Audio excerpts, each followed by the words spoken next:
play board games or card games around a table with friends. And you have all these interesting social dynamics like trust and betrayal and deception and all these things, the way the players are interacting and outthinking one another. And you don't really get that in online video games. So how can we capture that? That led us to Werewolves Within, where you're villagers around a table and you're trying to figure out who the werewolves are, and you're sitting there.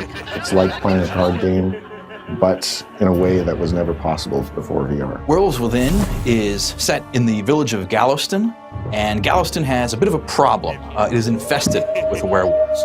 And so every night, the villagers get together to figure out who among them are these horrible werewolves acting with these vicious depredations, and they are trying to figure out who to condemn to their doom. There's things that VR replicates. For example, the whisper feature in our game, you could do that in real life, whisper to the person next to you. It really lets you bring that game table experience into VR, into this new technology. All of these social cues, these physical presence elements, these ambient movements that you make while you're at the table, reading your tells and your pantomimes and your giveaways, all of those translate almost perfectly into VR. And that was a perfect fit into the social deduction game that we eventually found ourselves making with Werewolves Within. Your friends have become other townsfolk villagers in this medieval village together, sitting around the table, seeing everybody's body language, talking to each other, playing these social deduction style games, and having a great time, whether you're around the world or next door. One of the features I really like to use in the game is the monologue feature, and most players stand up and they deliver a very heartfelt diatribe on why you shouldn't vote for them or why you should vote for this guy.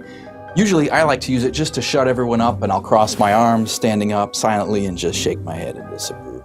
At Red Storm, there's a long multiplayer history here. We've done a lot of different types of multiplayer games, and what VR brings to us now, a new way to let players interact with each other. So Werewolves Within is this social around the table experience that's very discussion and personality based. But we're working on things that give other types of player interaction in VR, and we have a lot of exciting ideas and expect a lot of great things to come out of here in the next few years.